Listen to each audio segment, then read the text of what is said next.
స్తోత్రం స్తోత్రం స్తోత్రం దేవా, స్తోత్రం తండ్రి, స్తోత్రం నాయన. మహోన్నతుడా, సర్వోన్నతుడా, సర్వశక్తిమంతుడా, మీకు వందనాలు చెల్లిస్తున్నాం ప్రభా. జీవం గల తండ్రి నీకు వందనాలు ప్రభా. ఆరాధనకి యోగ్యుడ మీకు వందనాలు. గొప్ప దేవ, ఉన్నవాడా, చూచున్నవాడా, నీకు వందనాలు చెల్లిస్తున్నాం తండ్రి. ప్రత్యేకంగా నా ప్రభు ఈ దినమును బట్టి నీకు వందనాలు చెల్లిస్తున్నాం ప్రభా. శుక్రవారం దినంగా నా తండ్రి నీ యొక్క వాక్యాన్ని వినడానికి నాయన, నీ యొక్క సన్నిధిలో బలపడడానికి నువ్వు నా తండ్రి ఏర్పరిచిన దినమును బట్టి వందనాలు చెల్లిస్తున్నాం.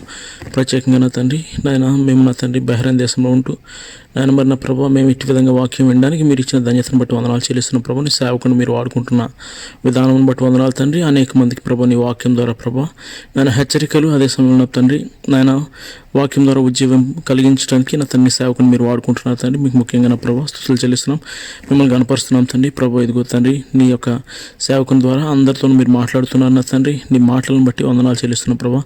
వాక్యమై ఉన్న దేవానికి వందనాలు చెల్లిస్తున్నాం తండ్రి. ప్రభా ఇదిగో తండ్రి ఎందరైతే నిన్ను అంగీకరించారో వారందరూ కూడా నీ కుమారులని నాయన నీ వాక్యం సెలవిస్తున్నా తండ్రి. అటు విధంగా నా ప్రభా నాయన ఇదిగో తండ్రి ఈ దినమున్న ప్రభా దాన్ని సేవకులు వాక్యం ద్వారా మాట్లాడుతున్న ప్రతి మాటని ప్రభా మేము ధ్యానించుకోవడానికి నా తండ్రి దాన్ని బట్టి అనుసరించుకుని నడవడానికి సహాయం చేయమని అడుగుతున్న. ప్రత్యేకంగా నా ప్రభా పాటల ద్వారా నీ యొక్క నామాన్ని మహింపరచుకోండి నాయన. కీర్తన ద్వారా నీ యొక్క నామాన్ని మహింపరచుకోండి. కీర్తన వివరిస్తున్న బిడ్డను బట్టి నీకు వందనాలు చెల్లిస్తున్నాం. కీర్తనలో ప్రభా నా యొక్క గొప్పతనాన్ని ప్రభా చాటి చెప్పుచుండగా నా తండ్రి నీ యొక్క గొప్పతనాన్ని మేము ఇంకా తెలుసుకోవడానికి సహాయం చేయమని అడుగుతున్నాం.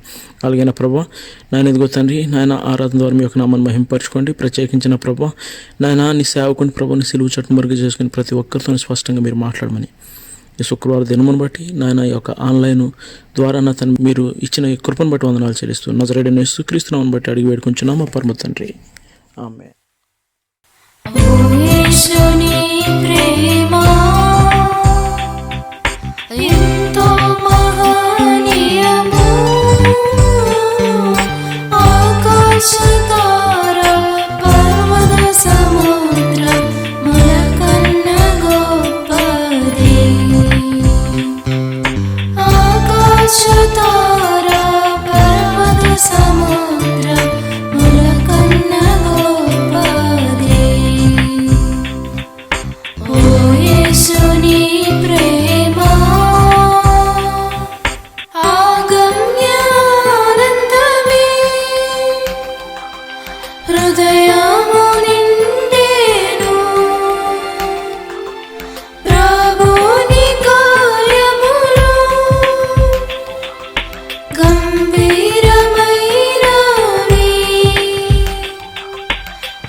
లార్డ్. దేవుని నామానికి వందనాలు. 129వ కీర్తన చదువుకుందాం. ఇశ్రాయేలు ఇట్లనను, నా యవ్వన కాలం మొదలుకొని పగవారు నాకు అధిక బాధలు కలుగజేయచూ వచ్చిరి. నా యవ్వన కాలం మొదలుకొని నాకు అధిక బాధలు కలుగజేయచూ వచ్చిరి. అయినను వారు నన్ను జయింపలేకపోయిరి. దున్నువారు నా వీపు మీద దున్నిరి. వారు చాళ్లను పొడుగుగా చేసిరి. యెహోవా న్యాయవంతుడు. భక్తిహీనులు కట్టిన త్రాళ్ళు ఆయన తెంపి ఉన్నాడు. సియోను పగవారందరూ సిగ్గుపడి వెనకకు త్రిప్పుబడుదురుగాక. వారు ఇంటి మీద పెరుగు గడ్డివలే నుందురుగాక. ఎదుగక మునిపే అది వాడిపోవును. కోయువాడు తన గుప్పులనైనను, పనులు కట్టువాడు తన ఒడినైను దానితో నింపుకొనడు. దారిని పోవువారు యెహోవా ఆశీర్వాదము నీ మీద నుండునుగాక. యెహోవా నామమున మేము దీవించుచున్నామని అనకయుందరు. దేవుడు ఈ చిన్న కీర్తన దీవించునుగాక. ఆమేన్. మన ప్రభు అయిన యేసుక్రీస్తు నామంలో మీ అందరికీ నా వందనాలు. దేవుడు మనకి ఈ రోజున ఏర్పాటు చేసినటువంటి 129వ కీర్తన మనం ధ్యానం చేసుకుందాము. ఈ యొక్క కీర్తన యాత్ర కీర్తన అయి ఉంటుంది. ఈ కీర్తనలో ఇశ్రాయేలు జనులు దేవుని యొక్క మేలును పొందుకొని తమ యొక్క వేదన కాలంలో, శ్రమల్లో కూడా దేవుని యొక్క రక్షణను వారు అనుభవించి దేవుని స్తుతించుట మనం చూస్తాము. మొదటి 2 వచనాలు మనం చదువుకున్నట్లయితే, ఇశ్రాయేలు ఇట్లనను, నా యవ్వన కాలం మొదలుకొని పగవారు నాకు అధిక బాధలు కలుగజేయచూ వచ్చిరి. 2వ వచనము, నా యవ్వన కాలం మొదలుకొని నాకు అధిక బాధలు కలుగజేయచూ వచ్చిరి, అయినను వారు నన్ను జయింపలేకపోయిరి. దేవుడు ఏర్పరచుకున్నటువంటి ఇశ్రాయేలు జనాంగము వారి యొక్క యవ్వన కాలం మొదలుకొని వారు అనేకమైన శ్రమలో అనుభవించినప్పుడు, అనేకమైన బాధలు పగవారి చేత అనుభవించినప్పుడు వారు అపజయం పాలవ్వలేదు కానీ జయాన్ని పొందుకున్నట్లుగా మనం చూస్తున్నాము. మనము కూడా ఈ రోజున ఆత్మీయ ఇశ్రాయేలుగా ఉంటున్నటువంటి మనకు కూడా దేవుడు వాగ్దానం చేశాడు. నేను మిమ్మలను ఎన్నడూను విడువను, ఎడబాయనని ఆయన వాగ్దానం చేశారు. వాగ్దానం చేసిన దేవుడు మనల్ని ఏమాత్రము విడిచిపెట్టాడు.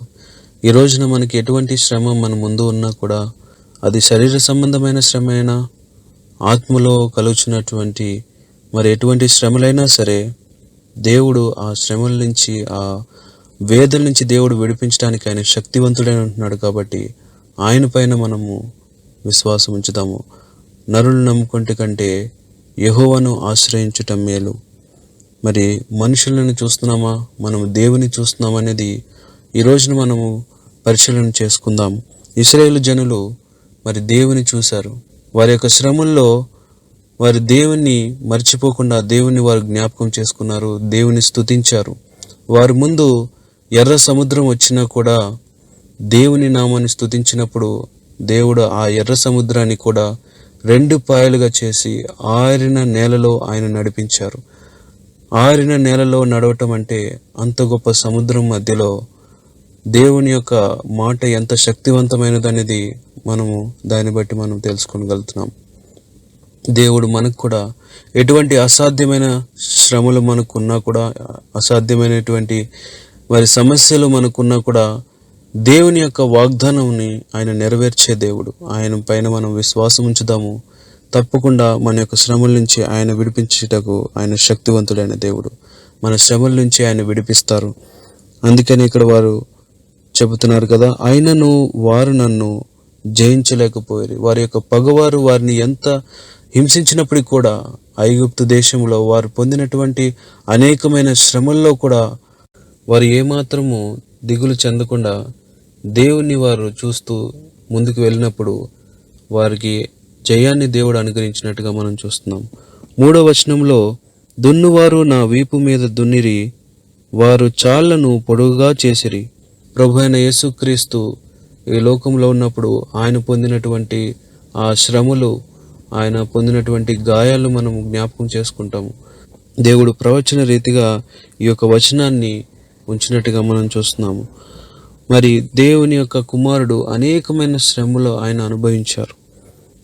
యెహోవా న్యాయవంతుడు, భక్తిహీనులు కట్టిన త్రాళ్ళు ఆయన తెంపి ఉన్నాడు. ఈ యొక్క వచనంలో మనం చూసినట్లయితే మరి దేవుడు ఆయన నీతిమంతుడే ఉంటున్నాడు కాబట్టి ఆయన ప్రజలకు ఆయన న్యాయం చేస్తారని దేవుని యొక్క వాక్యంలో మనం చూస్తున్నాము. మనకు వచ్చినటువంటి ఎటువంటి శ్రమలైనా కూడా మరి సాతాను పెట్టేటువంటి చిక్కు సమస్యలు ఆ యొక్క త్రాళ్ళ వల్లే ఉన్నప్పటికీ కూడా ఆ త్రాళ్లను ఆయన తెంపివేసి న్యాయం చేసే దేవుడు. మొదటి యోహాను రాసిన పత్రిక 2వ అధ్యాయము 29వ వచనంలో మనం చూసినట్లయితే, ఆయన నీతిమంతుడని మీరెరిగి ఉన్న ఎడల నీతిని జరిగించు ప్రతి వాడును ఆయన మూలముగా పుట్టి ఉన్నాడని ఎరుగుదురు. మరి యొక్క వాక్యం ప్రకారము మనం ఎప్పుడైతే నీతిని మనం జరిగిస్తామో, దేవుని స్తుతిస్తూ మన శ్రమల్లో దేవుని పైన ఆధారపడినప్పుడు దేవుడు మన పక్షం నుండి ఆయన యుద్ధం చేస్తారు. 5వ వచనంలో, సియోను పగవారందరూ సిగ్గుపడి వెనుకకు త్రిప్పబడుదురుగాక. దేవుడు మన పక్షం నుండి మరి శత్రువుని సిగ్గుపరిచి మనకి జయాన్ని ఇచ్చి మనల్ని అద్భుత రీతిగా ఆయన నడిపిస్తారు. 6 నుంచి 8వ వచనం వరకు మనం చదువుకుందాము. వారు ఇంటి మీద పెరుగు గడ్డివలే నుందురుగాక, ఎదుగక మునిపే అది వాడిపోవును. కోయివాడు తన గడ్డినైనను పనుల కట్టువాడు తన ఒడినైనను దానితో నింపుకొనడు. దారిన పోవారు యెహోవా ఆశీర్వాదము మీ మీద ఉండునుగాక. ఇశ్రాయేలు ఎప్పుడైతే దేవుని పైన ఆధారపడి ఆయన యందు నిలిచి ఉన్నప్పుడు ఆయన వారి పక్షాన నిలిచి ఆయన యుద్ధం చేసి గొప్ప జయాన్ని ఇచ్చినట్టుగా మనం చూస్తున్నాం. ప్రభువైన యేసుక్రీస్తు కూడా యోహాను సువార్త 15వ అధ్యాయం 4వ వచనం ప్రకారము, నా యందు నిలిచి ఉండుడి, మీ యందు నేనును నిలిచి ఉందును. తీగె ద్రాక్షవల్లిలో నిలిచి ఉంటేనే గాని తనంతట తానే ఎలాగు ఫలింపదో, అలాగే నా యందు నిలిచి ఉంటేనే కానీ మీరును ఫలింపరు. మరి దేవుని యొక్క వాక్యంలో మనం చూస్తున్నాము, ఆయన యందు మనం నిలిచి ఉంటేనే కానీ మనం ఫలింపలేము. ఆయన యందు మనం నిలిచి ఉండాలని ఆయన కోరుతున్నారు. మరి ఎవరైతే ఆయన యందు నిలిచి ఉంటారో వారు బహుగా ఫలిస్తారని దేవుని యొక్క వాక్యంలో మనం చూస్తున్నాము. ఆ రీతిగా మనము దేవుని యందు నిలిచి దేవునికి లోబడి, ఇశ్రాయేలు ప్రజలు ఏ రీతిగా అయితే దేవునికి లోబడ్డారో వారి యొక్క శ్రమల నుంచి దేవుడు విడిపించినట్టుగా మనం చూస్తున్నాము. వారు పొందినటువంటి అధికమైన బాధల్లో ఆయన జయమిచ్చినట్టుగా మనం చూస్తున్నాము. ఈ రోజున మనం కూడా ఆ రీతిగా దేవుడు మన జీవితాల్లో జయాన్ని అనుగ్రహించాలని మనమందరము దేవుని సన్నిధిలో మరి స్తుతిస్తూ ఈ కీర్తన ద్వారా ఇశ్రాయేలు మరి ఏ రీతిగా అయితే మరి దేవుని యందు నిలిచి ఉన్నప్పుడు వారు గొప్ప జయాన్ని పొందుకున్నారు, ఆ రీతిగా మనకు కూడా దేవుడు జయాన్ని అనుగ్రహిస్తారు. దేవుడి యొక్క కీర్తన దీవించునుగాక.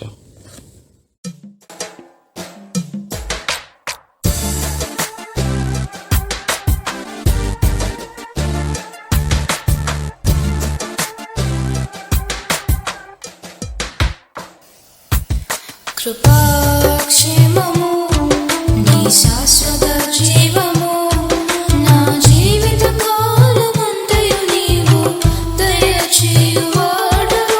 కృపాక్షేమము నీ శాశ్వత జీవము, నా జీవిత కాలమంతయు నీవు దయచేయువాడవు. మౌనతమైన నీ ఉపకారములు తలంచుచు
చేరనా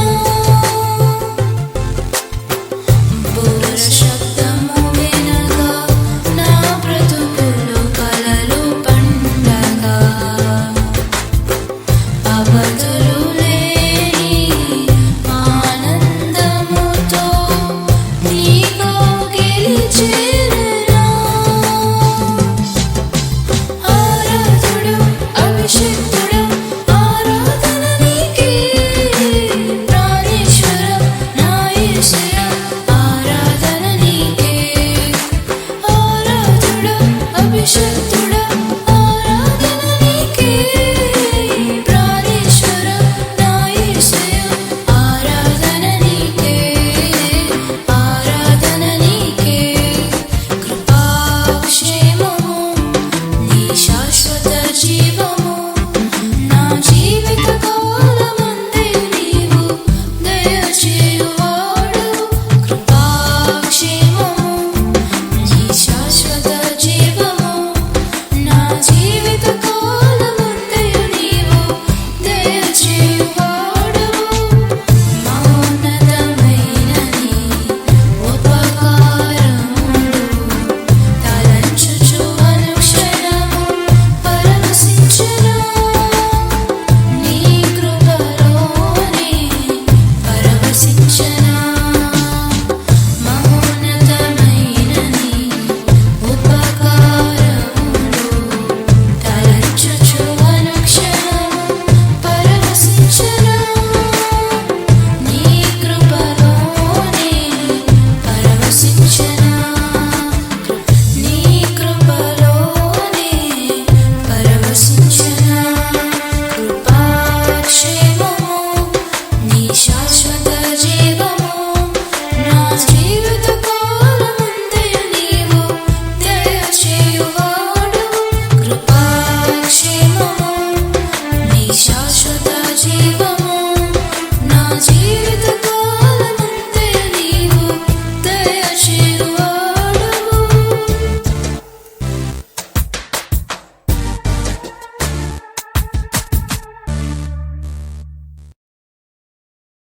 ప్రార్థన చేసుకుందాం. పరిశుద్ధుడా, ప్రేమ కలిగిన తండ్రి, కృప కలిగిన దేవ, మీకు వందనాలు చెల్లిస్తున్నాం నాయన. శాశ్వతమైన ప్రేమతో మమ్మల్ని ప్రేమిస్తూ విడవకుండా మా ఎడల కృప చూపించినటువంటి గొప్ప తండ్రి, మీకు వందనాలు నాయన. తండ్రి, ప్రతిరోజు మీ కృపనిచ్చి మమ్మల్ని నడిపిస్తూ ఉన్నారు. ప్రతి అవసరాన్ని మీ కుమారుడైన యేసుక్రీస్తు నామములో తండ్రి ప్రభువా తీరుస్తూ నడిపించున్నందుకు వందనాలు చెల్లిస్తున్నాం. ఇంతవరకు నాయన ప్రార్థన ద్వారా, పాటల ద్వారా, కీర్తన వివరణ ద్వారా, దేవ ఆరాధన ద్వారా మిమ్మల్ని మేము పరిచున్నాము. ఈ సమయంలో మీ మాటలు తండ్రి ప్రభువా ధ్యానించుకోవడానికి మేము సిద్ధపడుతూ ఉంటుండగా ప్రతి ఒక్కరిని బలపరచండి ఆయన. మీ వాక్యం మమ్మల్ని బ్రతికిస్తుంది, మా బాధల్లో అదే మాకు నెమ్మదినిస్తుంది కనుక మీ వాక్యం ద్వారా ప్రతి ఒక్కరితో మాట్లాడండి, నాతో మాట్లాడండి. సమస్త మహిమ గణిత ప్రభావములు మీ నామమునికి ఆరోపిస్తూ యేసు నామమున ప్రార్థించి వేడుకుంటున్నాం తండ్రి, ఆమేన్. ప్రభు నామమున స్తోత్రం కలుగును గాక. సహవాస బిడ్డలందరికీ శుభములు తెలియజేస్తూ ఉన్నాను. దేవుని యొక్క కృపా సమాధానములు మీ అందరికీ తోడై ఉండి నడిపించును గాక. ఇది నా దేవుని యొక్క వాక్యము నుండి రోమీయులకు రాసిన పత్రిక 8వ అధ్యాయము మనం ధ్యానించుకుందాం. ఇక్కడ అపోస్తలుడైన పౌలు ఒక వాస్తవాన్ని తెలియజేస్తూ ఆత్మీయంగా మనం ఎదగకుండా అడ్డుపడేవి ఏంటి తెలియజేస్తూ ఉన్నాడు. అదే సమయంలో అడ్డుపడే వాటిని ఎలా జయిస్తే మనం ఆత్మీయంగా ఎదగలుగుతాము కూడా పౌలు తెలియజేస్తూ ఉన్నాడు. మొదటిగా చూసినట్లయితే ఆయన అంటున్నాడు 7వ అధ్యాయం 25వ వచనంలో, మన ప్రభు అయిన యేసుక్రీస్తు ద్వారా దేవునికి కృతజ్ఞతాస్తుతులు చెల్లించుచున్నాను. మన ప్రభు అయిన యేసుక్రీస్తు ద్వారా దేవునికి కృతజ్ఞతాస్తుతులు చెల్లిస్తున్నాను. ఎందుకు అనంటే, కాగా మనస్సు విషయంలో నేను దైవ నియమమునకును శరీర విషయంలో పాప నియమమునకును దాసుడునై ఉన్నాను అంటున్నాడు. ఇక్కడ అపోస్తలుడైన పౌలు దేనికి దాసుడిగా ఉన్నాడో తెలియజేస్తూ ఉన్నాడు. మనస్సు విషయంలోనైతే దేవుని నియమానికి దాసుడిగా ఉన్నాడట. శరీర విషయంలోనైతే పాప నియమానికి దాసుడిగా ఉన్నాను అని చెప్తా ఉన్నాడు. అపోస్తలుడైన పౌలు మాత్రమే కాదు కానీ మనం అందరము కూడా ఈ నియమానికే కట్టుబడి ఉన్నాము.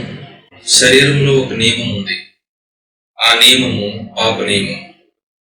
కానీ మన ఆత్మలో ఉన్నటువంటి నియమము అది దేవుని యొక్క నియమము. మన మనస్సు మధ్యన ఉన్నట్లుగా చూస్తూ ఉన్నాం. అనగా శరీరానికి ఆత్మకు మధ్యన మన మనస్సు ఉంది. ఈ మనస్సు ఎటువైపు వెళ్తుందో ఆ నియమానికి మనము లోబడిపోతున్నాము, అనగా దానికి దాసులమైపోతున్నాము. మనం ఎందుకు పిలువబడ్డామంటే ఆత్మకు దాసులుగాను దాసురాండ్రులుగాను ఉండడానికి పిలువబడ్డాము, శరీరానికి కాదు.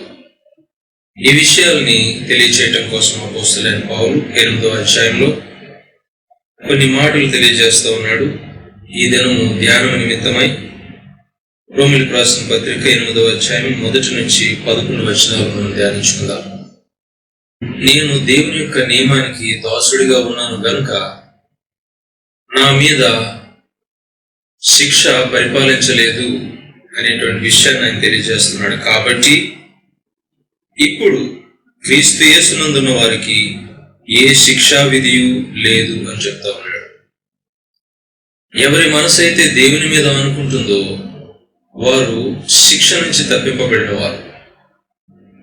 క్రీస్తు యేసును బట్టి, అనగా ప్రభువైన యేసు క్రీస్తులో కనుక నీవు ఉన్నట్లయితే నీ మీద ఉన్నటువంటి శిక్షను దేవుడు తొలగించాడు.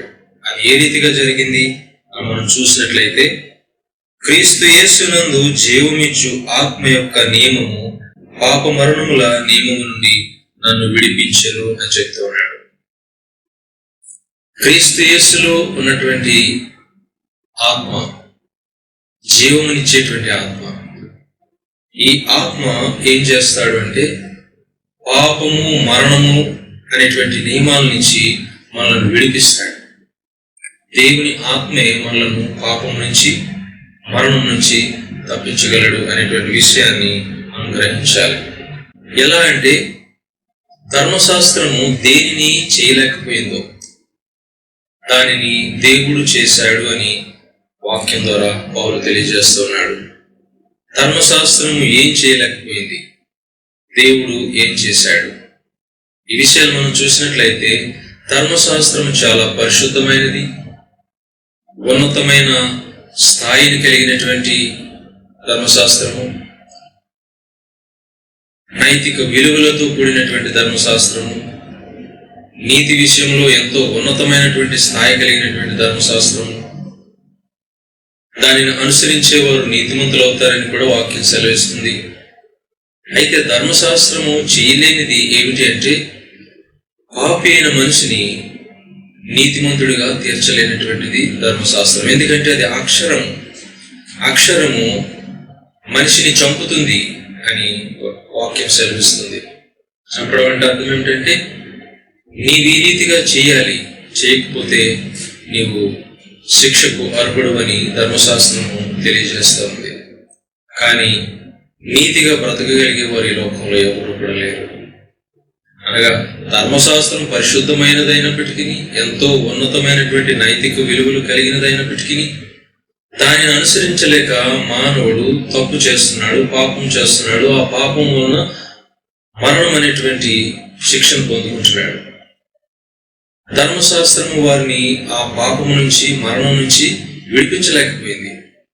అయితే ధర్మశాస్త్రము చేయలేని దాన్ని దేవుడు చేశాడు అని వాక్యం సెలవిస్తుంది. ఏం చేశాడు దేవుడు అంటే ఈ పాపము మరణము అనేటువంటి నియమాన్ని తొలగించడం కోసము దేవుడు చేసినటువంటి గొప్ప కార్యాన్ని మనం చూస్తాము. దేవుడు పాప పరిహారార్థము నిమిత్తమై, పాపానికి పరిహారము చెల్లించటము నిమిత్తమై తన సొంత కుమారుని పాప శరీరాకారముతో పంపి ఆయన శరీరమందు పాపమునకు శిక్ష విధించెను అని వాక్యం సెలవిస్తుంది. ఎవరి శరీరంలో దేవుడు శిక్ష పాపానికి విధించాడు అంటే పాప శరీరాకారంతో వచ్చినటువంటి యేసుక్రీస్తులో పాపానికి దేవుడు శిలువలో శిక్షను విధించాడు. చూడండి, అక్కడ ఒక మాట మనం గమనించాలి. యేసుక్రీస్తు అనేటువంటి దేవుని కుమారుడు, ఆయన ఈ భూలోకానికి పంపబడ్డాడు. ఏ రీతిగా అంటే పాప శరీర ఆకారంలో పంపబడ్డాడు. గమనించండి, పాప శరీర ఆకారములు అంటే మీకు నాకు ఉన్నటువంటి శరీరం ఎలాంటి పాప స్వభావానికి దాస్యంతో ఉందో అలాంటి శరీరంని దేవుడు ఆయనకు అమర్చాడు. అయితే పాపము లేనటువంటి వానిగా ప్రభువైన యేసుక్రీస్తు జీవించాడు అని వాక్యం సెలవిస్తుంది. అంటే పాపానికి లొంగిపోయేటువంటి, శోధనకు లొంగిపోయేటువంటి, లోక ఆకర్షణలకు లొంగిపోయేటువంటి దేహమే ప్రభువుది కూడా. అంటే పాప శరీరాకారంలోనే వచ్చాడు, కానీ ఆ శరీరము పాపంతో కూడినది కాదు. అలాంటి ఆకారం, అలాంటి స్వభావాన్ని ఆయన ధరించుకుని వచ్చాడంటే పాపానికి సులువుగా లొంగిపోయేటువంటి స్వభావం అందరిది కూడా. యేసుక్రీస్తు కూడా అలాంటి స్వభావాన్ని ధరించుకొని వచ్చాడు, మానవుడిగా వచ్చాడు. మరొక మాటలో చెప్పాలంటే ఈ మట్టి శరీరాన్ని ఆయన కూడా ధరించుకొని వచ్చాడు, కానీ ఆయన శరీరంలో పాపం ఎంత మాత్రం లేదన్నది మనం గ్రహించవచ్చు. హెబ్రీయులకు రాసిన పత్రిక 4వ అధ్యాయం 15వ వచనంలో మనం చూసినట్లయితే, మన ప్రధాన యాజకుడు మన బలహీనతలయందు మనతో సహానుభవము లేనివాడు కాడు గాని సమస్త విషయములలోనూ మన వలెనే శోధింపబడినను ఆయన పాపము లేనివాడిగా ఉండెను. సమస్త విషయాల్లో ప్రభువైన యేసుక్రీస్తు మనలానే శోధింపబడ్డాడు. అలా శోధింపబడ్డాడు అంటే అర్థం ఏమిటంటే మనకు కలిగినటువంటి శరీరాన్ని ఆయన కూడా కలిగి ఉన్నాడు అనే విషయాన్ని ఇక్కడ వాక్యం స్పష్టంగా తెలియజేస్తుంది.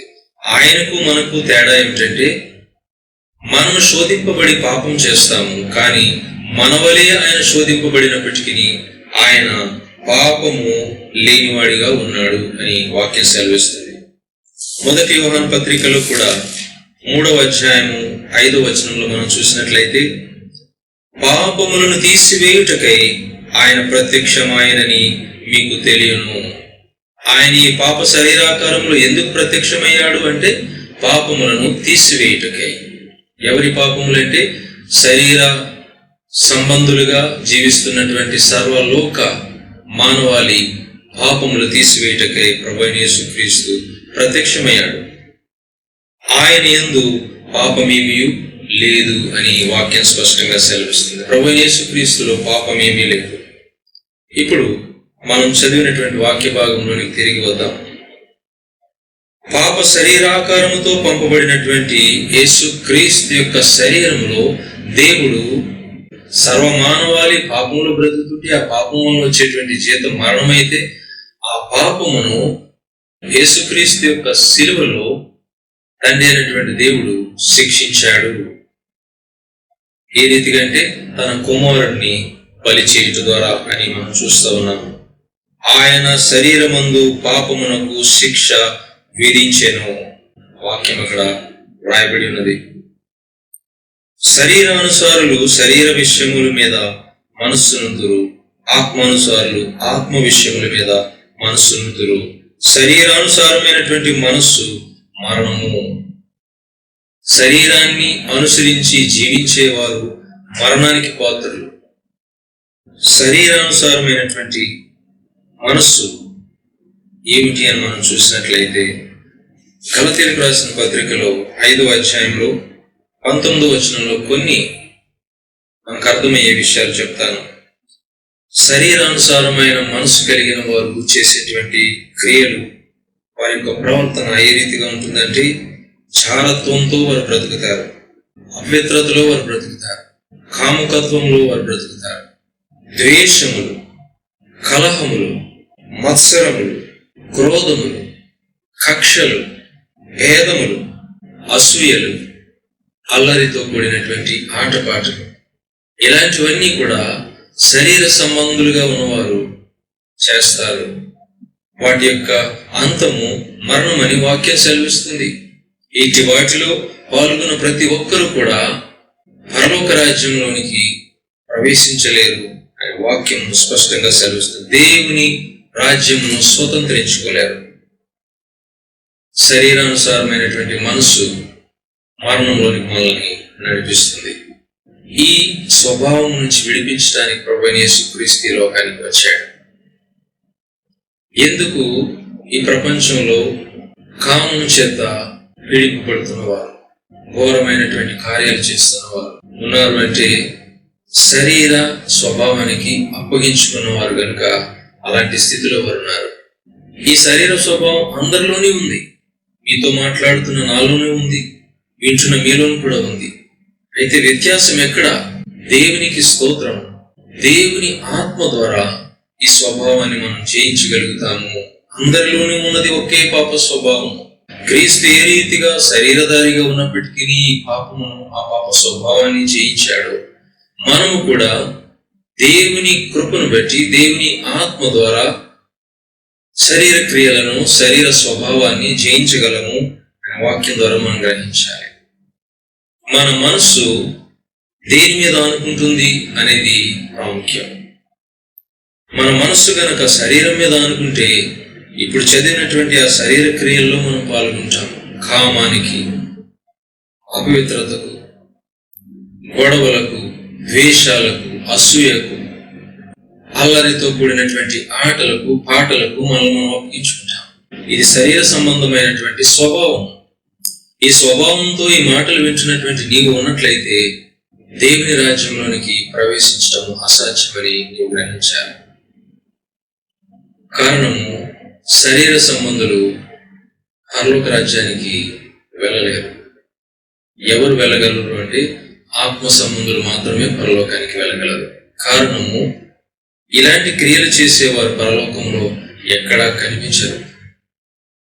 ఆత్మ సంబంధుల యొక్క స్వభావం వేరు, శరీర సంబంధుల యొక్క స్వభావం వేరు. కనుక ఈ భూమి మీద ఉంటుండగానే మనము ఆ ఆత్మ సంబంధమైన స్వభావానికి అప్పగించుకోవాలి.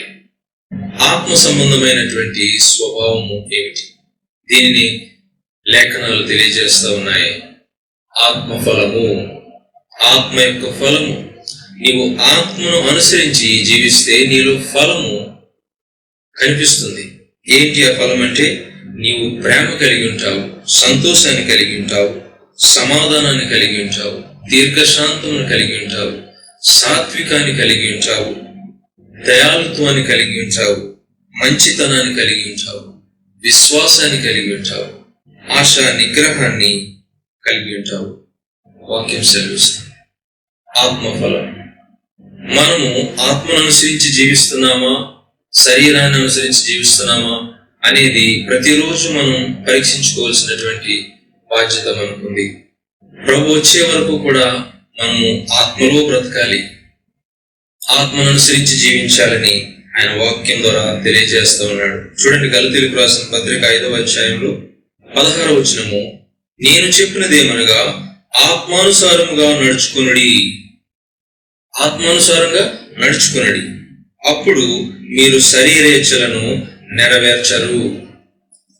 ఎవరైతే ఆత్మను అనుసరించి నడుస్తారో శరీరాన్ని, దాని యొక్క కోరికలను, దాని యొక్క ఇచ్ఛలను అనుసరించకుండా జాగ్రత్త పడతారు. ప్రతిరోజు కూడా అపవాది మనల్ని శోధిస్తాడు శరీర సంబంధమైన క్రియలు చేయటం కోసం. శరీరంలో కోరికలున్నాయి, దురాశలున్నాయి, వాటిని చేయమని సాతానుడు మనల్ని ప్రేరేపిస్తాడు. ఎప్పుడైతే నీ మనస్సు అటువైపు పెట్టావో నీవు శరీర సంబంధమైనటువంటి క్రియలకు అప్పగించుకుంటావు. నీ స్వభావము శరీర సంబంధమైన స్వభావం కనుక ప్రతిరోజు ఈ పోరాటం ఉంది. ఆత్మకు శరీరానికి పోరాటం. క్రైస్తవ జీవితం అంటే ఆత్మకు శరీరానికి పోరాటం. వాక్యంలో మనం చూస్తున్నాం. ఇదే గలతీయులకు రాసిన పత్రిక 5వ అధ్యాయం 17వ వచనంలో ఆయన తెలియజేస్తూ ఉన్నాడు, శరీరము ఆత్మకును, ఆత్మ శరీరమునకును విరోధముగా అపేక్షించును. ఇవి ఒక్కదానినొకటి వ్యతిరేకముగా ఉన్నవి గనుక మీరేవి చేయ నిశ్చయిందురో వాటిని చేయకుందురు అంటున్నాడు. ఆత్మకు శరీరానికి విరోధం. రెండు కలిసి పనిచేయటానికి ఇష్టపడవు. ఆత్మ ఎప్పుడూ కూడా దైవ సంబంధమైన విషయాల మీద మనసు పెడుతుంది. శరీరం ఎప్పుడూ కూడా అపవిత్రమైన కామానికి సంబంధించిన, దురాశలకు సంబంధించిన వాటి మీద మనసు పెడుతుంది. ఉన్నది ఒకటే మనసు, అది ఎటువైపు వెళ్తుంది అనేది జాగ్రత్తగా చూసుకోవాలి. ఉదయం నువ్వు లేచిన తర్వాత నీ మనసు దేని మీద అనుకుంటుంది? శరీరం మీద, దేవుని ఆత్మ మీద. దాన్ని బట్టి నీవు రోజంతటిలో నెమ్మదిని అనుభవించగలుగుతావు, లేదా నీలో కలవరము, తొందరపాటు, భయము, ఆందోళన దానిని బట్టే ప్రారంభమవుతాయి. ఆత్మ సంబంధంగా బ్రతికిన వారికి సమాధానం ఉంటుంది. ఆ సమాధానం ఈ రోజంతట్లో నీవు అనుభవించలేకపోతున్నావు అంటే శరీరం పైన నీవు ఆధారపడ్డావు. ఏదో విషయంలో నీవు శరీరం మీద ఆధారపడ్డావు. నీలో చింత ఎక్కువైపోయిందా? ఎవరి మీద నీకు అసూయ ఉంది, ద్వేషం ఉంది, అది నిన్ను నలగొడుతుంది. ఒకవేళ నీవు సమాధానాన్ని అనుభవించలేనటువంటి స్థితిలో ఉన్నావా? ఏదో అపవిత్రమైనటువంటి కార్యము నీవు చేస్తా ఉన్నావు. నీ కనుల ద్వారా కానీ, నీ శరీరం ద్వారా కానీ, నీ తలంపులు కానీ, నీ మాటల్లో కానీ అపవిత్రమైన, పాప సంబంధమైన కార్యాన్ని నీవేదో చేస్తా ఉన్నావు. అందుకే నీ జీవితంలో సమాధానం లేదు. దేవుని వాక్యాన్ని బట్టి మనం ఈ విషయాన్ని గ్రహించాలి. మన మనస్సు చాలా ప్రాముఖ్యమైనది, అది మారాలి. ప్రభువైన యేసుక్రీస్తు కూడా అదే చెప్తా ఉన్నాడు. దేవుని రాజ్యం సమీపించున్నది, మీ మనస్సును మార్చుకోండి అని అంటున్నాడు. అంటే అర్థం ఏమిటంటే ప్రతిరోజు కూడా మార్చబడినటువంటి మన మనస్సు దేవుని ఆత్మ మీద ఆనుకోవాలి. ఆత్మను అనుసరించి జీవించడానికి అప్పగించుకోవాలి. ఆత్మను అనుసరించి నడవటానికి మనం అప్పగించుకోవాలి. ఇది మారిన మనసు యొక్క పరిస్థితి. మారిన మనసు అయితే లేచిన వెంటనే శరీర సంబంధమైన వాటితో గడుపుతుంది. మనం మారు మనసు పొందిన వారం కనుక ఆత్మను అనుసరించి జీవించడానికి మనం అప్పగించుకోవాలి. ఎందుకు అని అంటే ఇక్కడ వాక్యం ద్వారా ఆయన సెలవిస్తున్నాడు, శరీరానుసారులు శరీర విషయముల మీద మనసుంతురు, ఆత్మానుసారులు ఆత్మ విషయముల మీద మనసునుంతురు. ఏంటి సమస్య? శరీర సంబంధమైన వాటి మీద నేను మనసు పెడితే నాకు వచ్చే నష్టం ఏమిటి అంటే అక్కడ రాయబడి ఉంది, శరీరానుసారమైనటువంటి మనసు మరణము అంటున్నాడు. మరణం, అది నిన్ను మరణానికి నడిపిస్తుంది. అయితే ఆత్మానుసారమైనటువంటి మనస్సు జీవమును సమాధానమును అయ్యున్నది. ఎప్పుడైతే మనం ఆత్మను అనుసరించి జీవిస్తామో, నడుస్తామో, మొదటిగా నిత్య జీవానికి మనం వెళ్తామనేటువంటి నిశ్చయత మనలో ఉంటుంది. మన పరిసర ప్రాంతాలు ప్రతికూలంగా ఉన్నా, అనుకూలంగా ఉన్నా అంతరంగంలో గొప్ప నెమ్మదిని మనం అనుభవిస్తాం. ఎందుకనంటే ఆత్మను అనుసరించి నడుస్తున్నాం కనుక. ఆత్మను అనుసరించి నడిచే ప్రతి ఒక్కరికి నిత్య జీవం, ఖచ్చితము, సమాధానము హృదయంలో ఉంటుంది.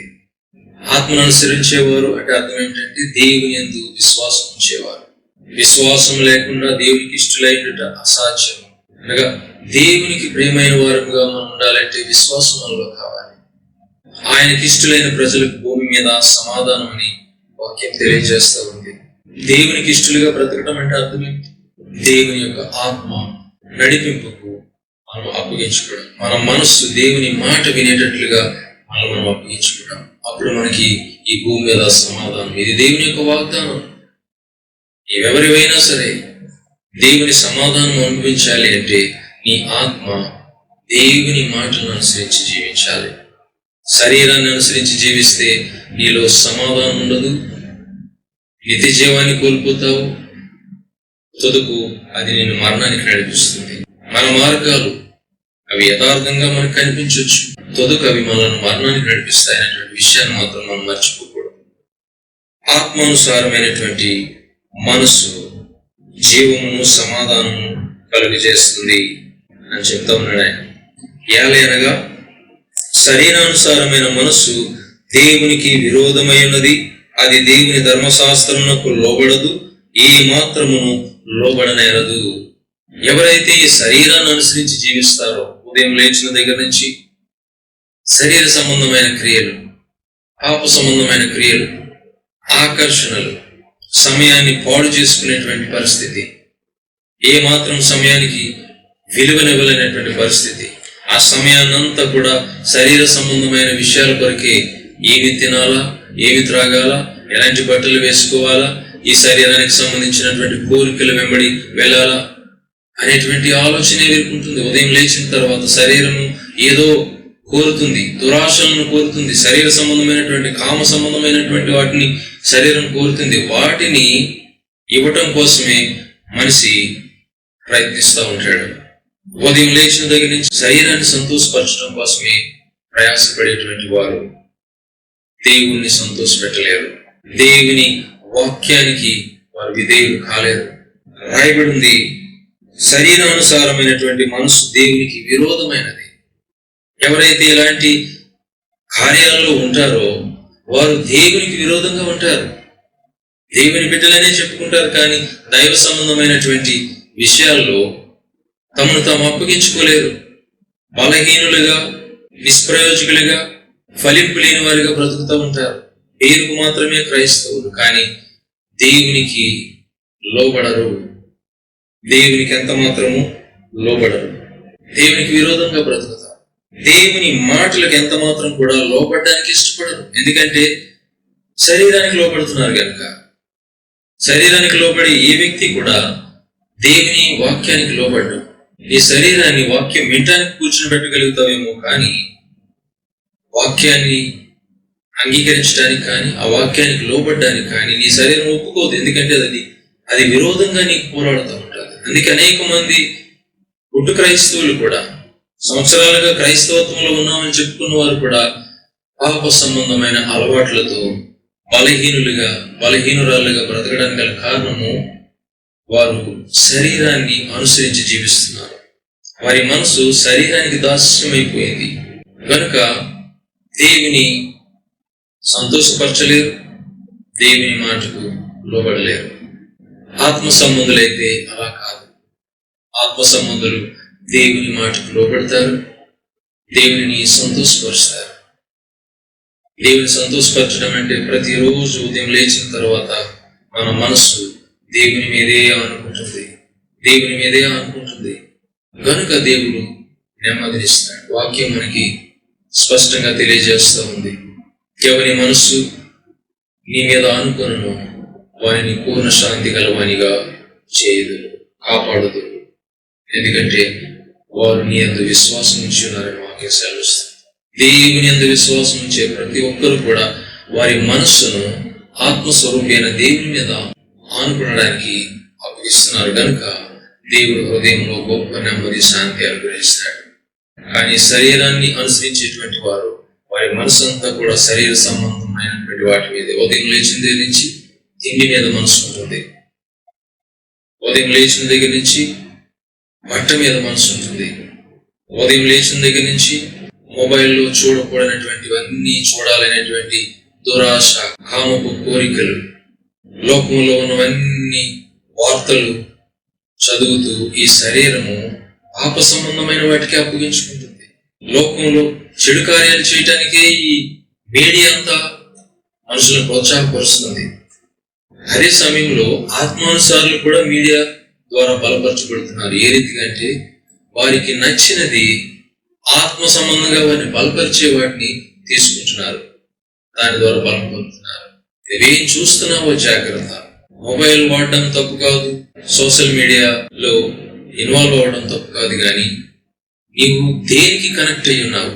చెడు సంబంధమైన వాటిగా, మంచి వాటిగా? దేవుడు అపోస్తలుడైన పౌలు ద్వారా ఈ విషయాలు తెలియజేస్తూ ఉన్నాడు.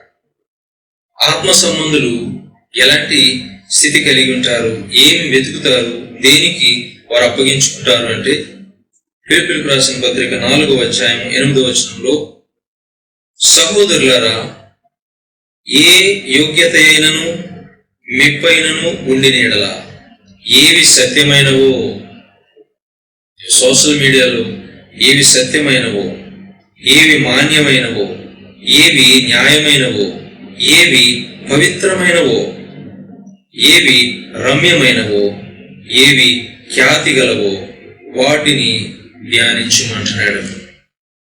మంచి వాటిని ధ్యానించమని దేవుడు తెలియజేస్తా ఉన్నాడు.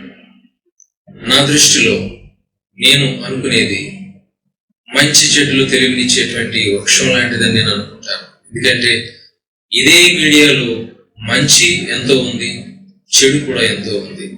కానీ ఎంతమంది మంచిని తీసుకుంటున్నారు, ఎంతమంది చెడుని తీసుకుంటున్నారు అనేది ఎక్కడ నిర్ధారణ అవుతుందంటే, నీ మనసు మంచి వాటి మీద ఆధారపడి ఉందా, చెడ్డ వాటి మీద ఆధారపడి ఉందా? నీ మనసు ఆత్మను అనుసరిస్తే ఇప్పుడు చెప్పిన రీతిగా మంచి వాటిని నీవు ధ్యానిస్తావు.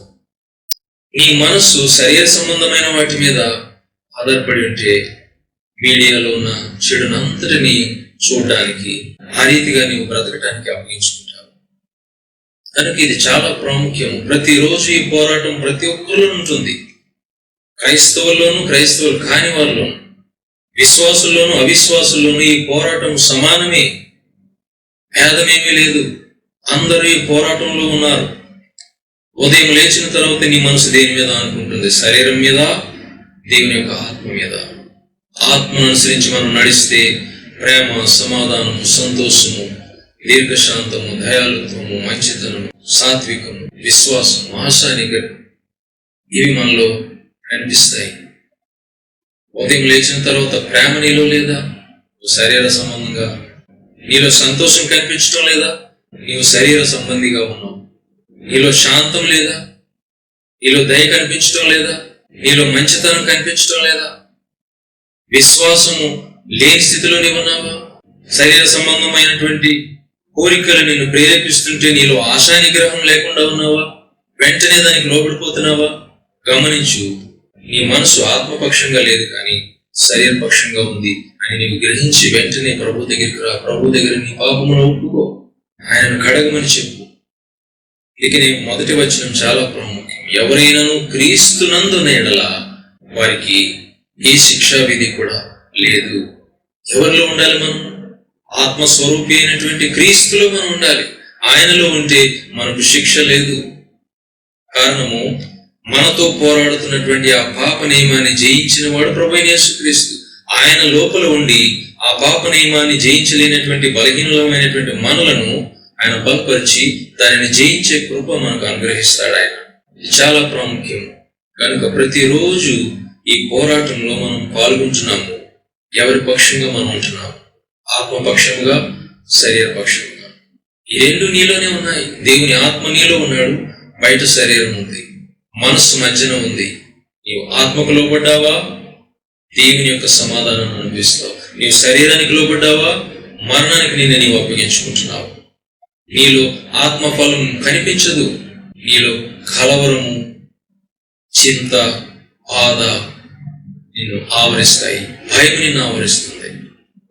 ఇది వాస్తవం. దానిని కప్పిపుచ్చుకోవడానికి అనేకమైన చెడు అలవాట్లకు అప్పగించుకుంటారు. బాధ నుంచి, కలవరం నుంచి, చింత నుంచి తప్పించుకోవడానికి మానవుడు చెడు వ్యసనాలకు అప్పగించుకుంటాడు. అది కాదు పరిష్కారం. దేవుని ఆత్మ మీద ఆనుకోవడం పరిష్కారం. 8వ వచనం చూసినట్లయితే, శరీర స్వభావము గలవారు దేవుని సంతోషపరచనేరరు. దేవుని ఆత్మ మీలో నివసించి ఉన్న ఎడల మీరు ఆత్మ స్వభావం గలవారే కానీ శరీర స్వభావం గలవారు కారు. ఎవరి ఆత్మ మనలో నివసిస్తే మనం ఆత్మ స్వభావం కలిగిన వారు? దేవుని ఆత్మ మనలో నివసిస్తే మనము ఆత్మ స్వభావం కలిగిన వారు. ఎలా తెలుస్తుంది మనకి ఆత్మ స్వభావం కలిగి ఉన్నవారు అని? ఆత్మ ఫలాల్ని ఒకసారి ధ్యానించాలి. ఆత్మ ఫలాల్లో ఏది నీలో లేకపోయినా, తక్కువైనా ఈ మట్టుకు నీవు గ్రహించాలి. దేవుని ఆత్మ చేత నేను నడిపింపబడలేదు. ఈరోజు ప్రతిరోజు మనం దేవుని ఆత్మ చేత నడిపింపబడాలి. ప్రతిరోజు సాతానుడు మనతో పోరాటం చేస్తాడు, మన శరీరాన్ని శోధిస్తాడు.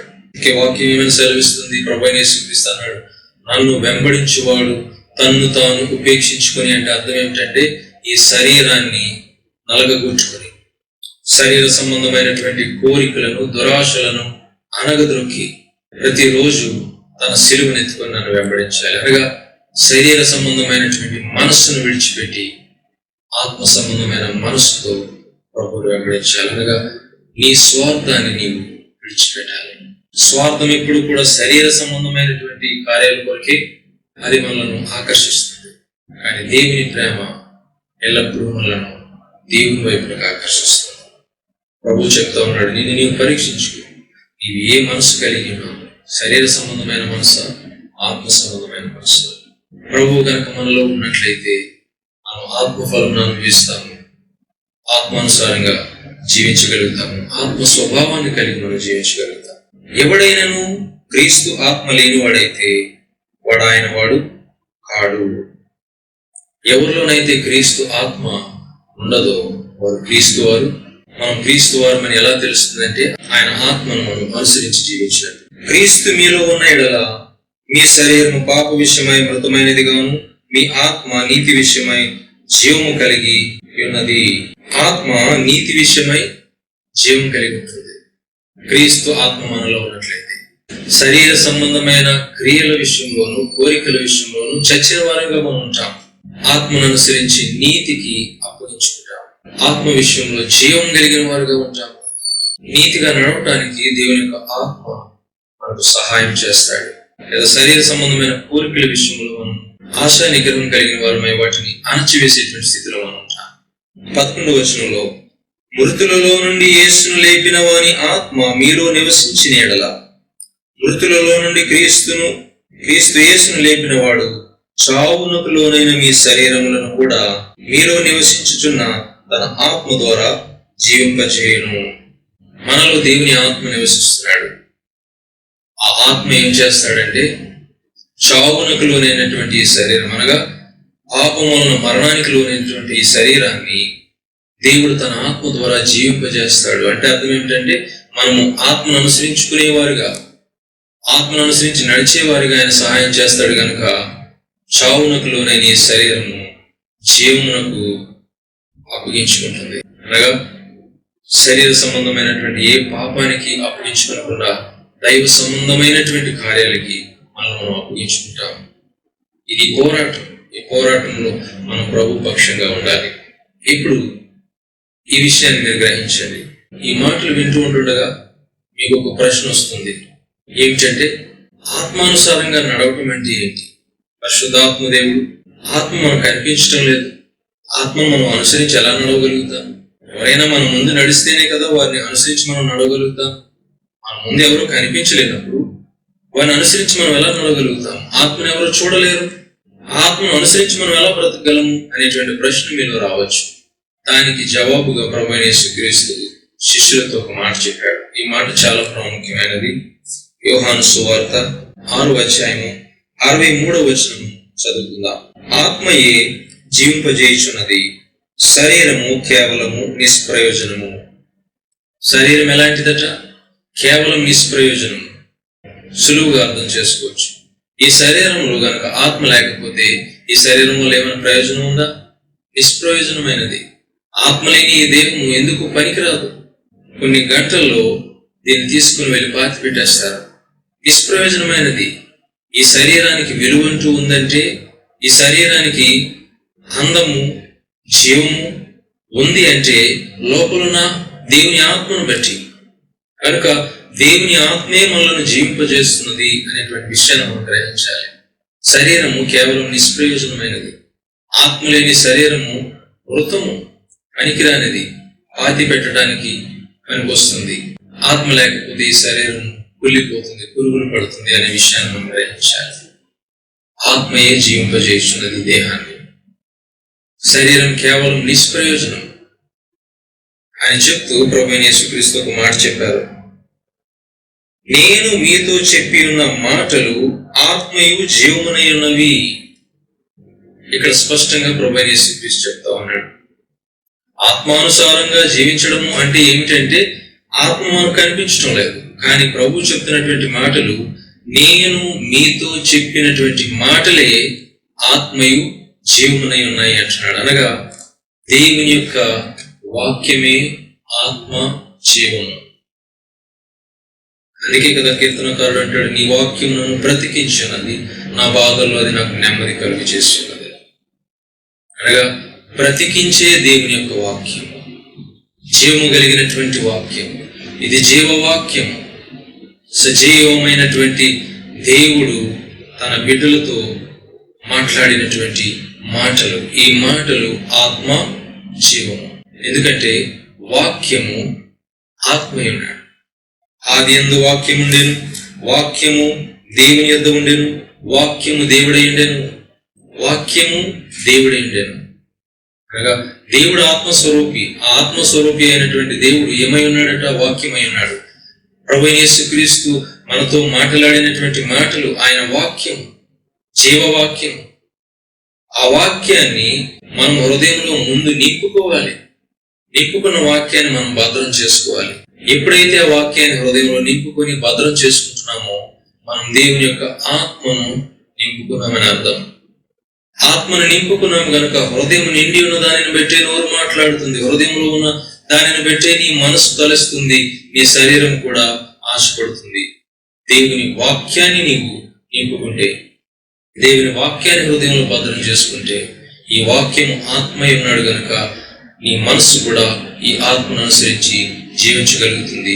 అలా జీవించేటప్పుడు నీలో ఆత్మఫలాన్ని నీవు చూడగలుగుతావు. గలతీయులకు రాసిన పత్రిక 5వ అధ్యాయం 22వ వచనంలో ఆత్మఫలాలన్నీ మనం అనుభవించగలుగుతాం. ఎందుకంటే లోపల దేవుని యొక్క వాక్యము, ఆత్మ జీవమైనటువంటి దేవుని యొక్క వాక్యం మన హృదయంలో ఉంది. దానిని బట్టి మనము సమాధానాన్ని అనుభవించగలుగుతాం. ప్రియ దేవుని బిడ్డలారా, నీ మనసు దేని మీద అనుకుంటుంది? క్రీస్తు యొక్క ఆత్మ నీలో ఉన్నాడా? దేవుని యొక్క వాక్యం నీలో ఉందా? వాక్యం నీలో ఉంటే క్రీస్తు నీలో ఉన్నాడు. క్రీస్తు నీలో ఉన్నాడంటే ఆయన నిన్ను నడిపిస్తాడు. క్రీస్తు యొక్క ఆత్మను అనుసరించి నడవాలి. పాప నియమం నుంచి నీ విడిపింపబడాలి. జీవమును సమాధానమును కలుగజేసేటువంటి నియమం దేవుని వాక్యం. ఆ వాక్యాన్ని అనుసరించి నీవు జీవించాలి. వాక్యాన్ని నీవు అనుసరిస్తున్నావంటే ఆత్మను అనుసరిస్తున్నావు. ఎందుకు ఈ వాక్యం ఈ రీతిగా ప్రకటింపబడుతుంది ప్రతిరోజు అంటే దాన్ని నీవు అనుసరించడానికి. దాన్ని అనుసరిస్తున్నావంటే నీవు ఆత్మను అనుసరిస్తున్నావు. మన మనసు దేని మీద ఉంటుంది? వాక్యం మీద ఉంటుందా? శరీరం మీద ఉంటుందా? శరీరం మీద ఉంటే పాపానికి అప్పగించుకుంటాం. వాక్యం మీద ఉంటే క్రీస్తుకి మనల్ని మనం అప్పగించుకుంటాం. క్రీస్తులో మనం ఉంటున్నాం కాబట్టి క్రీస్తు యేసునందుంటే ఏ శిక్షా విధి మనకి లేదు. క్రీస్తులో ఉన్న వారికి శిక్ష లేదు. ఎందుకంటే మన పాప శిక్షను ఆయన తన శరీరం నందు భరించాడు. పాపానికి తన శరీరం నందు శిక్ష విధించాడు. ఆయన మనలో ఉన్నాడు గనుక మనలో ఉన్న పాపానికి కూడా తన శరీరం నందు శిక్షను విధించాడు. కనుక మనం విడుదల పొందిన వారు, విడిపింపబడిన వారు, క్రీస్తు యేసు ద్వారా మనం రక్షణ పొందిన వారు. ఆయన మాటను అనుసరించి జీవిస్తే, ఆయన ఆత్మను అనుసరించి జీవించి సమాధానం కలిగి మనం ఈ భూమి మీద బ్రతకగలుగుతాము. నిత్య జీవానికి యోగ్యులుగాను పాత్రులుగాను ఉండగలుగుతాము. ఈ మాటలు వింటున్నటువంటి ప్రియ దేవుని బిడ్డ, నీవు దేన్ని అనుసరించి జీవిస్తున్నావు? ప్రతిరోజు నీవు చేయవలసినటువంటి ఉదయాన్నే లేచిన తర్వాత దేవుని వాక్యాన్ని చదువు. ఉదయాన్నే లేచిన తర్వాత మోకాళ్ళ మీద ప్రార్థించి, మోకరించలేకపోతే నీవున్న స్థానంలోనే కన్ను మూసుకొని దేవునికి ప్రార్థన చేయి. ఉదయం లేచిన తర్వాత నీవు చదివినటువంటి మాటను కొద్దిసేపు ధ్యానించు. ఆత్మానుసారమైనటువంటి స్థితిలోనికి నీవు రా. ఒకవేళ ఎంతవరకు చేయలేకపోయావో ఇప్పుడైనా ప్రారంభించు. ఎంతకాలం శరీరానుసారంగా బ్రతుకుతావు? ఎంతకాలం శరీర సుఖాలకు, శరీర కోరికలకు నిన్ను అప్పగించుకొని పాపిగా బ్రతికి మరణానికి, నిత్య నరకానికి వెళ్ళటానికి నిన్ను అప్పగించుకుంటావు? వారు మనసు పొందు. పశ్చాత్తాపంతో దేవుని సన్నిధానంలోకి తిరిగిరా. నీ అలవాట్లు మార్చుకో, నీ మనసు మార్చుకో. నీ మనసు దేవుని యొక్క ఆత్మ మీద అనుకునేటట్లుగా చేయవలసిన బాధ్యత నీదే. దేవుని ప్రేమిస్తే ఆ రీతిగా చేస్తావు. క్రైస్తవులు అనేటువంటి ముద్ర కాదు మనకు కావాల్సింది. ఆత్మలో నీ దేవుని అనుసరిస్తున్నావా లేదా అనేది ప్రాముఖ్యం. క్రైస్తవులని పిలువబడుతున్న వారందరూ దేవుని ఆత్మను అనుసరిస్తున్న వారు కారు. ఆత్మలో దేవుని యొక్క మాటకు విధేయత చూపించిన వారే నిజమైన క్రైస్తవులు. క్రీస్తును అనుసరించి జీవిస్తున్న వారు. నామకార్థ క్రైస్తవుడిగా, క్రైస్తవురాలుగా ఉండడం కాదు కానీ దేవుని ఆత్మను అనుసరించేటట్టుగా ఉండాలి. వాక్యాన్ని చదువు, ప్రార్థించు, వాక్యాన్ని ధ్యానించు. దేవుని ఆత్మ ఇది తప్పు, ఇది చేయకూడదని చూపిస్తున్నటువంటి విషయాల్లో ఈ పాదములు అటువైపు వెళ్లకుండా జాగ్రత్త పడు. మనము క్రీస్తు యేసుకు సంబంధించిన వారిగా ఉండాలి. క్రీస్తు ఆత్మను అనుసరిస్తే మనం క్రీస్తుకు సంబంధులు. క్రీస్తు యేసు సంబంధులు ఏం చేస్తారని వాక్యం సెలవిస్తుంది. చూడండి, గలతీయులకు రాసిన పత్రిక 5వ అధ్యాయము 24వ వచనంలో చూసినట్లయితే, క్రీస్తు యేసు సంబంధులు శరీరమును దాని ఇచ్చలతోనూ దురాశలతోనూ సిలువ వేసి ఉన్నారు. ఏం చేశారు క్రీస్తు యేసు సంబంధులు? శరీరమును దాని కోరికలతో, దురాశలతో సిలువ వేసి ఉన్నారు. ఈ సిలువ నీ శరీరానికి ప్రతిరోజు వేసి ప్రభువుని వెంబడించాలి. వేస్తున్నావా సిలువ? ఉదయాన్నే లేచిన తర్వాత శరీర సంబంధమైన కోరికలకు, దురాశలకు, ఇచ్చలకు నీవు సిలువ వేస్తున్నావా? ఒకవేళ వేయకపోతే నీ క్రీస్తుని వెంబడించడం లేదు. నీ క్రీస్తు సంబంధివి కావు. ఉదయం లేచింది మొదలుకొని మళ్ళా నీవు పడకకు వెళ్ళే వరకు ప్రతిరోజు కూడా శరీరము దాని ఇచ్చలతో పాటు, దురాశలతో పాటు సిలువ వేస్తూ ప్రభువుని వెంబడించాలి. ఇది ప్రతిరోజు చేయవలసినటువంటి పని. నిన్నటి భక్తి ఈ రోజు పనికి రాదు. ఏ రోజుకు ఆ రోజు నీవు దేవుని పట్ల ఈ భక్తిని కలిగి ఉండాలి. ప్రతిరోజు శరీరాన్ని జయించాలి, ఆత్మపక్షంగా ఉండాలి. కానీ సాతానుడు చేసే పని ప్రతిరోజు ఏమిటంటే నీ శరీరాన్ని శోధించడానికి వాడు ప్రయత్నిస్తాడు. శరీరాన్ని శోధించడమే వాడి పని. వాడి పేరే శోధకుడు, అపవాది. నీ శరీరాన్ని శోధిస్తూనే ఉంటాడు. కానీ నీవు ఆ శోధింపబడుతున్నటువంటి పరిస్థితుల్లో దానిని సిలువ వేస్తూ ఆత్మ సంబంధిగా బ్రతికినప్పుడే నీవు దేవుని బిడ్డవు, దేవుని సంబంధివి. ఆత్మ సంబంధులు చేసే పని శరీరము దాని ఇచ్చలతోనూ, కోరికలతోనూ, దురాశలతోనూ సిలువ వేసి ప్రభువును వెంబడిస్తారు. ఆత్మను అనుసరించి నడుస్తారు కనుక వారి జీవితంలో గొప్ప నెమ్మది, గొప్ప సమాధానం. ఏది ఉన్నా ఏది లేకపోయినా వారిలో ఉన్న సమాధానము ఎవ్వరు కూడా వారిలోంచి తీయలేరు. వారిలో ఉన్నటువంటి దేవుని ప్రేమను ఎవరు కూడా వారిలోంచి తీసివేయలేరు. ఈ లోక సంబంధంగా ఎన్ని సమస్యలు, ఎన్ని కష్టాలు, ఎన్ని బాధలు, ఎన్ని ఇరుకులు, ఎన్ని ఇబ్బందులు ఎదురైనప్పటికీ క్రీస్తు ప్రేమలో నుంచి మనల్ని ఎవరు కూడా వేరు చేయలేరు. ఆ ప్రేమలో మనం అంటుకట్టబడతాం. ఆ ప్రేమలో మనం కొనసాగుతాం. దేవుని సమాధానం ఈ భూమి మీద మనం అనుభవిస్తాం. మన కుటుంబాలు అనుభవిస్తాయి. ఎప్పుడు అంటే మన మనస్సు దేవుని ఆత్మ మీద అనుకోవాలి, శరీరం మీద కాదు. ఎందుకంటే ఈ శరీరం వల్ల పాపం వల్ల మరణం. దీని నుంచి విడిపించడానికే ప్రభువైన యేసుక్రీస్తు శరీరాన్ని ధరించి వచ్చాడు. కానీ మన వలె శరీరాన్ని కలిగినప్పటికీ ప్రభువైన యేసుక్రీస్తు పాపం లేనివాడిగా జీవించి పాపాన్ని ఆయన నశింపజేశాడు. తన మరణం ద్వారా పాపం యొక్క శిక్షను ఆయన తొలగించాడు. నీవు ఆయనలో ఉండు, ఆయన మీద అనుకో. నిన్ను కూడా ప్రతిరోజు ఆయన జయ జీవితంలో నడిపిస్తాడు. ఆయన మాట వినే వారికి ఆయన తోడుగా ఉంటాడు. ఆయనకి విధేయత చూపించే వారిని ఆయన నడిపిస్తాడు. కీర్తనల గ్రంథము 32వ కీర్తన 8వ వచనంలో మనం చూసినట్లయితే దేవుని వాగ్దానము, ఆత్మానుసారంగా నడిచే వారికి దేవుడిస్తున్నటువంటి వాగ్దానం, నీకు ఉపదేశం చేసేదను, నీవు నడవవలసిన మార్గమును నీకు బోధించేదను, నీ మీద దృష్టి ఉంచి నీకు ఆలోచన చెప్పేదనని దేవుడు చెప్తాడు. ఎవరైతే ఆత్మానుసారంగా నడుస్తారో వారికి దేవుడు ఇస్తున్నటువంటి వాగ్దానము, ఆయన మనకు ఉపదేశం చేస్తాడు. ఆయన మనకు నడవవలసిన త్రోవల్ని చూపిస్తాడు. ఆయన మన మీద దృష్టి ఉంచుతాడు. ఆయనకి ఇష్టమైన బిడ్డల మీద దేవుడు తన దృష్టిని ఉంచుతాడు. అంత మాత్రమే కాదు, కానీ మనకు ఆలోచన ఇచ్చి నడిపిస్తాడు. జీవితంలో మంచి నిర్ణయాలు తీసుకోగలుగుతాం, మంచి వైపు మనం బ్రతకగలుగుతాం, కీడుని మనం జయించగలుగుతాం, శోధనను మనం జయించగలుగుతాం. ఆత్మపక్షంగా మనం జీవిద్దాం. దేవుని సంతోషపెట్టేవారుగా ఉందాం. దేవుని పట్ల విశ్వాసం కలిగిన వారుగా ఉందాం. అలాంటి కృప దేవుడు మనకు అనుగ్రహించి ఈ మాటల ద్వారా దేవుడు మిమ్మల్ని బలపరచాలని నా ప్రార్థన. మరలా చెప్తున్నాను, మీ మనస్సు శరీరం మీద ఆనుకోవడానికి అప్పగించొద్దు, ఆత్మ మీద ఆనుకోవడానికి అప్పగించుకోండి. అనగా మీ మనస్సు దేవుని వాక్యాన్ని అనుసరించి జీవించేదిగా అప్పగించుకోండి. తద్వారా మీ హృదయంలో సమాధానం, మీ జీవితంలో సమాధానం దేవుడు అనుగ్రహిస్తాడు. మనం క్రీస్తు ఆత్మ కలిగి ఆయన వారిగా ఎల్లప్పుడూ ఉండాలని నా ప్రార్థన. దేవుడి కొద్ది మాటలు దీవించి ఆశీర్వదించిన గాక. ఆమేన్. ప్రార్థన చేసుకుందాం. పరిశుద్ధుడా, ప్రేమ గల తండ్రి, మమ్మల్ని మీ గాయపడిన స్థలాలకు అప్పగించుకుంటున్నాం. మమ్మల్ని బలపరిచి నడిపించుతున్నటువంటి గొప్ప దేవ, మీకు వందనాలు నాయన.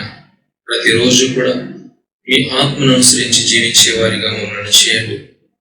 శరీరము నాయన మమ్మల్ని పాపక్రియలకు, నాశన సంబంధమైనటువంటి ప్రవర్తనలకు నడిపిస్తుంది, ప్రేరేపిస్తుంది కనుక ఈ శరీరాన్ని నలగొట్టుకుంటూ ఆత్మానుసారులుగా మేము జీవించి నాయన ప్రార్థనలో గడపడానికి, వాక్యంలో గడపడానికి, వాక్యాన్ని ధ్యానించడానికి, నాయన మంచి వాటి మీద మనసు పెట్టేటువంటి వారిగా, మంచి విషయాన్ని ధ్యానించే వారిగా ఉండేటట్లుగా మాకు మీ కృప దయచేయమని మమ్మల్ని మీ గాయపడిన హస్తాలకు అప్పగించుకుంటూ వాక్యమైన ప్రతి ఒక్క బిడ్డను మీరు దీవించి బలపరిచి నడిపించండి. వారి అవసరాలని ప్రభువైన క్రీస్తు యేసు నామములో తీర్చమని మీకే మహిమ ఘనత ప్రభావం ఆరోపిస్తూ ప్రభువైన యేసు క్రీస్తు నామమున ప్రార్థించి వేడుకుంటున్నాను తండ్రి.